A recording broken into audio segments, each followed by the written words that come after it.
हमारे व्यस्त जीवन में ईश्वर की आवाज़, मनुष्य के द्वारा बनाई गई प्रकृति में ईश्वर की स्पष्ट झलक मिलती है। ईश्वर के द्वारा बनाई गई प्रकृति में ईश्वर को ढूंढना, खोजना आसान है, लेकिन मनुष्य के द्वारा बनाई गई कृत्रिम चीज़ों में, बाजार में,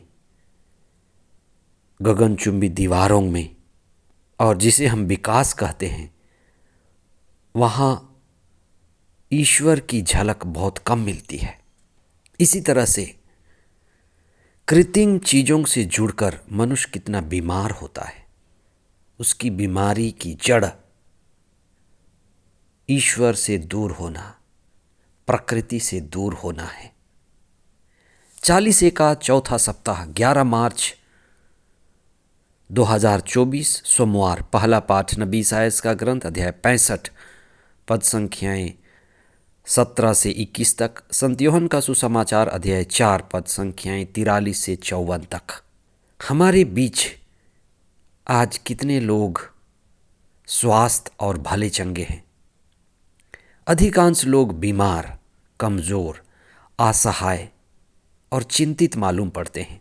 धर्मशास्त्र में भी बीमारों की बड़ी व्याख्या की गई है। तरह तरह के लोग तरह तरह की बीमारियों से ग्रसित होकर ईसा के पास आते थे। आज हम इस बात पर चिंतन करें कि मनुष्य की ये बीमारी, मनुष्य की ये पीड़ा, मनुष्य का ये दर्द का कुछ गहरा अर्थ है। ये बीमारी और चिंता मनुष्य को कुछ गहराई की ओर इशारा करती है।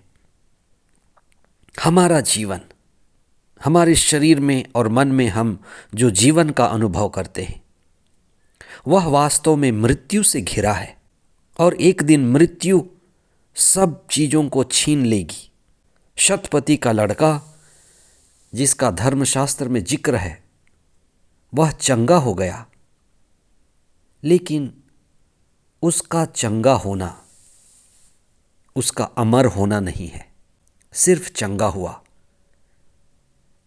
ये तो शतपति का विश्वास रहा, इसलिए शतपति अमरता की ओर, अपनी मुक्ति की ओर बढ़ा होगा।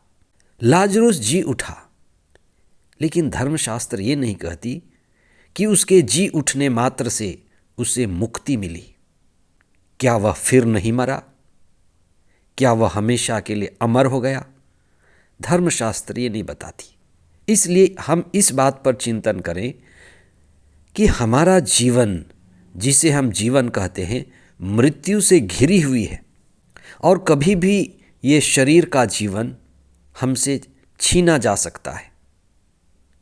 इसलिए हमें दोबारा जन्म लेना है। 3 अध्याय में संत यूहन्ना ने इस बात को कहा है कि हमें दोबारा जन्म लेना है।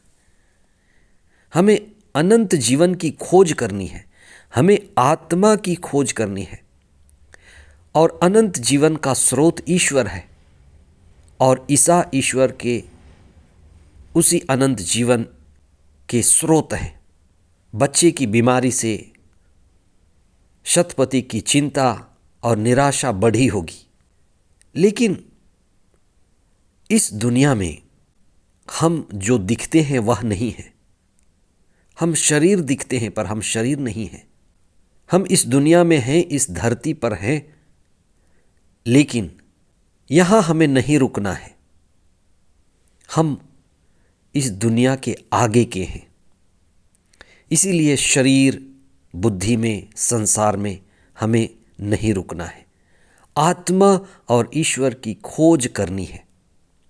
इसलिए हर चंगाई, शारीरिक चंगाई, ये कहती है कि आप आत्मा की खोज करें, दिव्यता की खोज करें, अनंत के बीज की खोज करें, अपने अंदर जो अमृत है उसकी खोज करें।